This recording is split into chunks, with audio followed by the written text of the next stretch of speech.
Welcome back to Cards and Comics. Today I have my next video in my Vintage Card Showdown series. Oh, wait a minute. It's more of a 90s Card Showdown series. So, for my video today, because I'm focused on two of my favorite players from the 90s that I collected when I was a kid that got me really into collecting. It's Ken Griffey Jr. and Frank Thomas. And most of the cards are going to be from the 90s, some from 89, close enough. Let's get started with this because I'm very excited. So we'll start with some of the background base stats so we can kind of frame it up for how the players were comparatively. So Ken Griffey Jr. was the 97 AL MVP, 13-time All-Star, 10-time Gold Glove winner, 7-time Silver Slugger, made the Hall of Fame in 2016 with one of the highest percentages ever for a player, and 57th all-time WAR. Obviously all-time great. Frank Thomas, however, was a 2-time MVP compared to Griffey's one. Now, Griffey should have won the 96 MVP, hands down. He was ripped off. He had by far the best season, but it was back then before we knew what WAR was, and we just said, hey, if your team wins a lot of games, you're the best player on the team, you win. Juan Gonzalez won that year and didn't deserve it, but hey, water under the bridge. Frank Thomas is a 5-time All-Star, 4-time Silver Slugger, made the Hall of Fame in 2014 with 83.7%. Good number, but much lower than Griffey, and 84th WAR all-time. If we stop there, you can just say Griffey's a better player, not even that comparable. However, we got to dig a little deeper. So what we normally do is we look at the top 5 seasons of the player to kind of see when they're at their peak, how good were they comparatively. And so from the years here, and they're virtually the same time frame of years, 1991 to 1997, that Griffey and Thomas had their best years.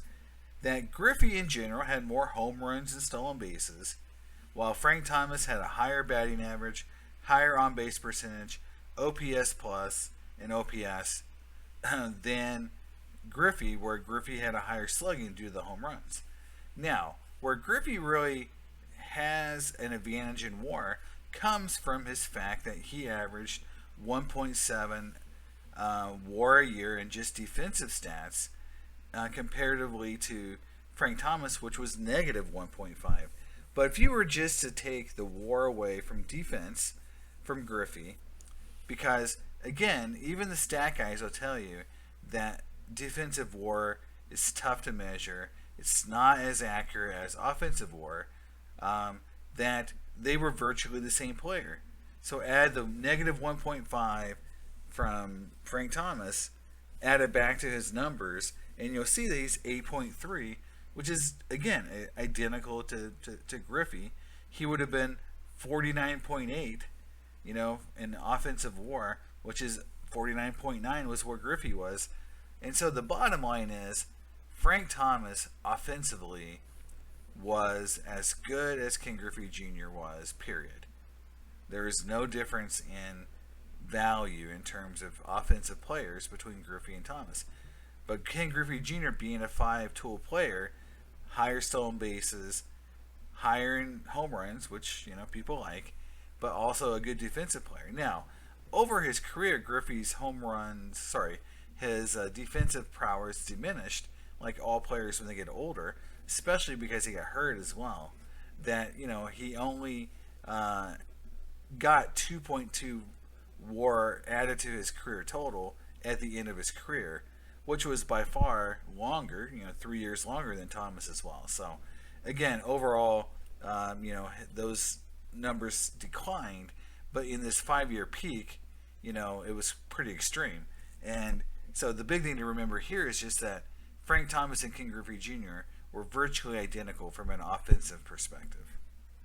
Now, going into the rarest rookie card comparison, because they both have kind of these crazy expensive rookie cards or rookie card variations that make a big difference because of how limited the cards are and just how valuable they are.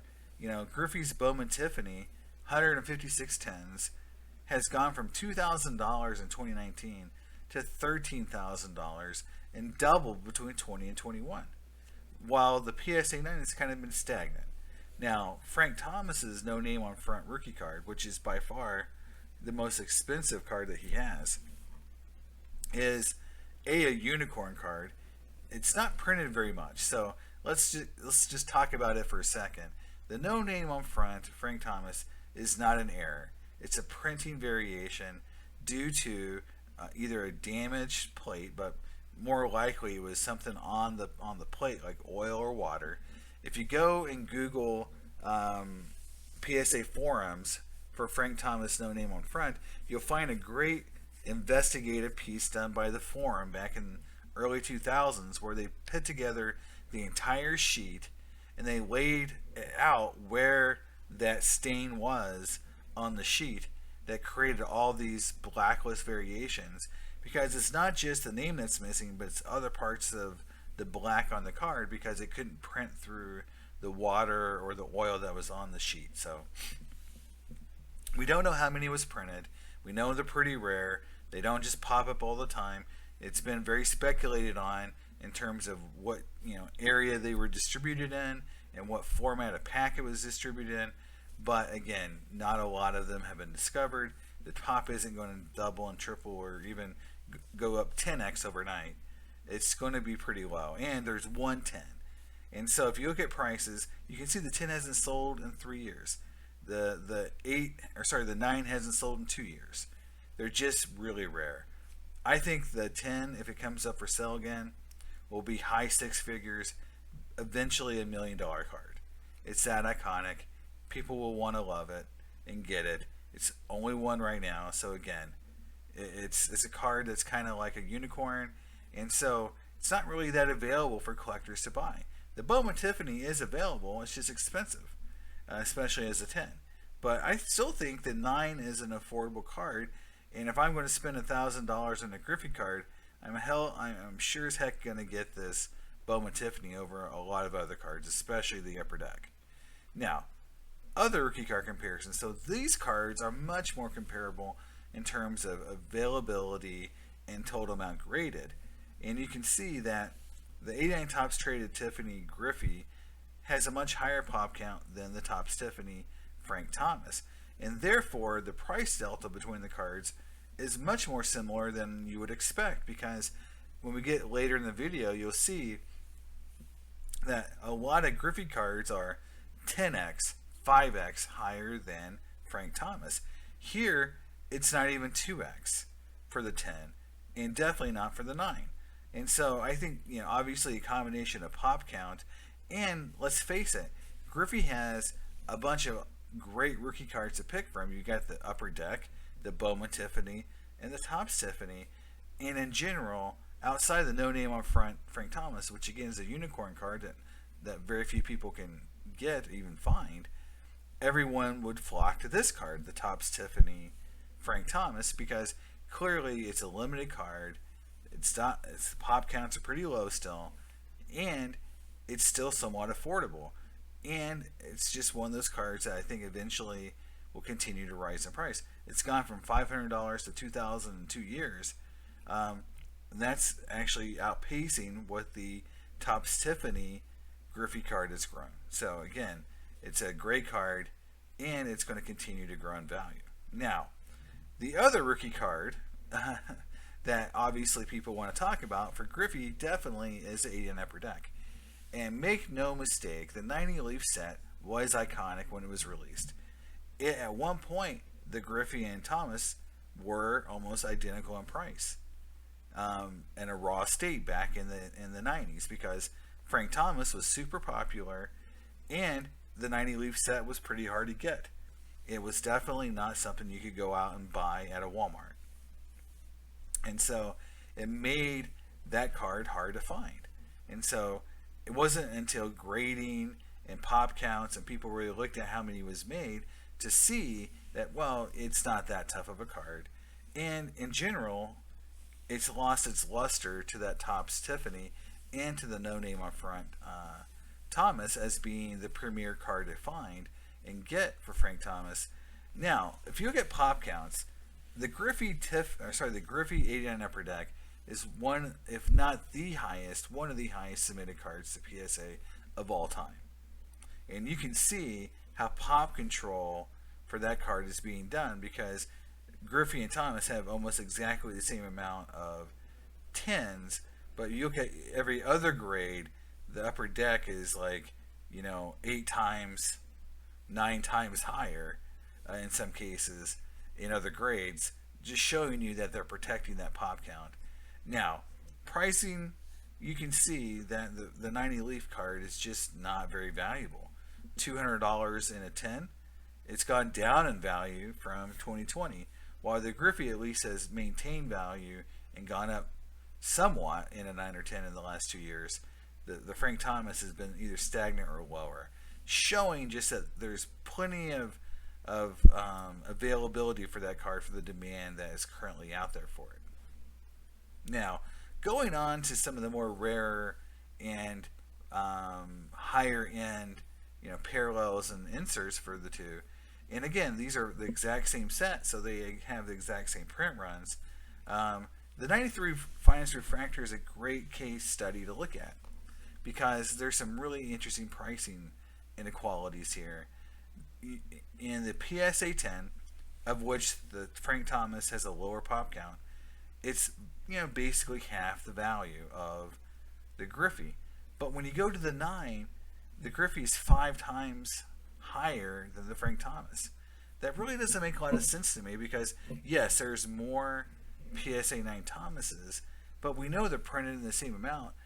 It just means there's probably more BGS 9s or SGC 9 Tiffany or Finest Refractor Griffeys out there.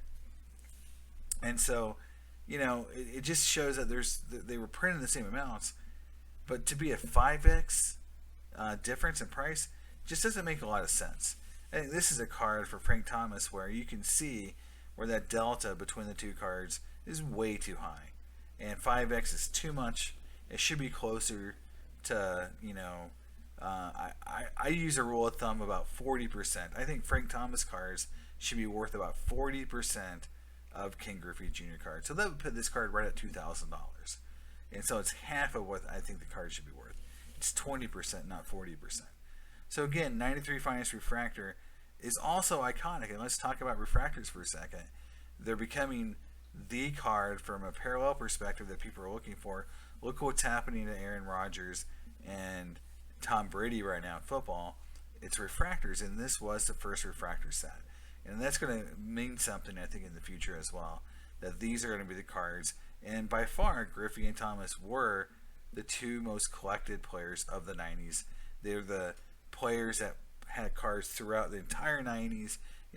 Derek Jeter didn't have cards in pre-93 for most part. There were some cards, I know, but in general, Frank Thomas and Griffey had cards every year, and Jeter didn't.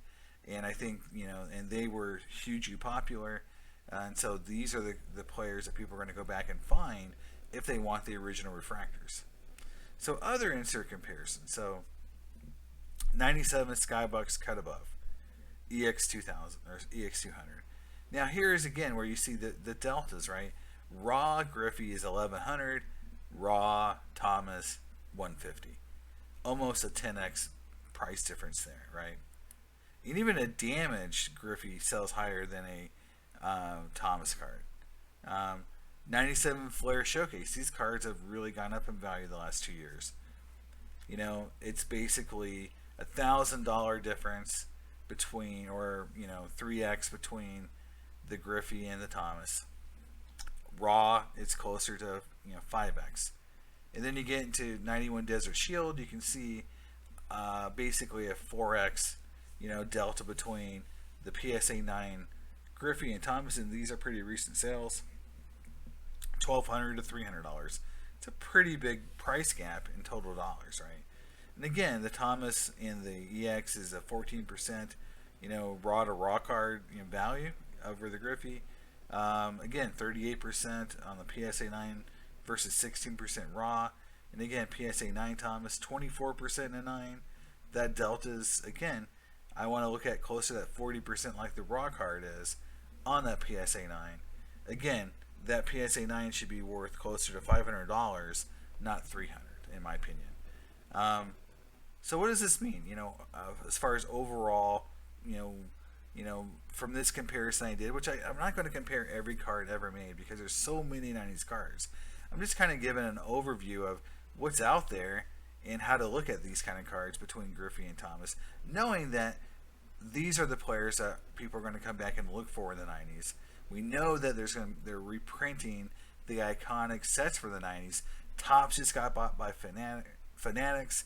They're going to reprint some of these cards, maybe make some of these old sets again. Refractors are coming back in basketball and football. So again, there's a lot of positive things going back, and they're always going to look at the 90s for inspiration, right? So best value, the 93 Finest Thomas Refractor for $1,000. I'm just telling you, it's a lower pop in PSA 10 than Griffey, but again, they have the same print run. 90s inserts are a good value right now, but they're going up. And again, with Fanatics buying Topps, they're going to milk that heritage of those 90s inserts. And a lot of 90s inserts besides refractors are going to go up. But refractors are going up right now. They are what's hot. And I think it's going to trickle down to players like Thomas.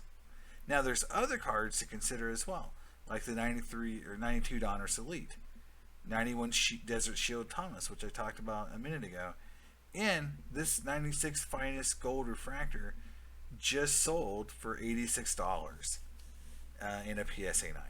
So again, there's a lot of cards out there that are undervalued or that are iconic that are below that 40% threshold that I talk about as a price delta with Ken Griffey Jr. cards.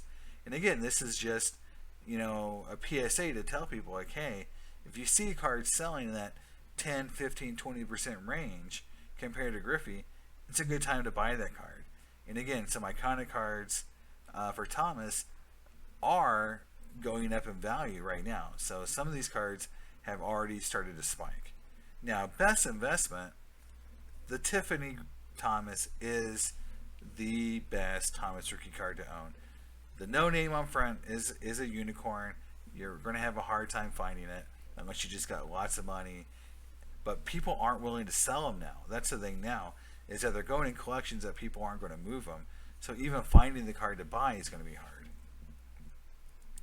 It's got a lower pop count than either the 9 or 10 Bowman Tiffany or Topps Tiffany Griffey, so it's a rarer card than either one of those two. It's a fraction of the cost, again, of any Griffey Tiffany rookie card, and it has the iconic image of that 90s, no name on front card, and it just, this card has really supplanted any other Thomas card as being his best rookie. So, again, overall, my message to you guys is, if you love the 90s, if you love baseball, these are the two players that are going to be leading the charge of 90s inserts for the most part. Jeter's going to be there too. Nolan Ryan to some extent. But again, Frank Thomas and Ken Griffey Jr. are going to lead the pack. And so right now, I'd say if you can go find cards, get them at a good price, pay attention to the delta, get them, below that 40% ratio, and I think you're going to do well. It's a good way to, get these cards because I think they're going to be harder to find in the future. And again, with reprints of cards, manufacturers going back and making these cards again like they did PMGs, it's just going to draw more attention to them. So that's my video. I hope you liked it. I really love the 90s. I really love Griffey and Thomas. I hope you can tell I'm pretty passionate about them. And I'll come back with a more vintage video in the future. But I really want to talk about this because I think now is a time. In 4 or 5 years, this opportunity is going to go away, and these cards will have gone up in value to a point where not maybe as many people can get into them. So, hope you enjoyed it. I'll see you next time on Cards and Comics. Have a great day.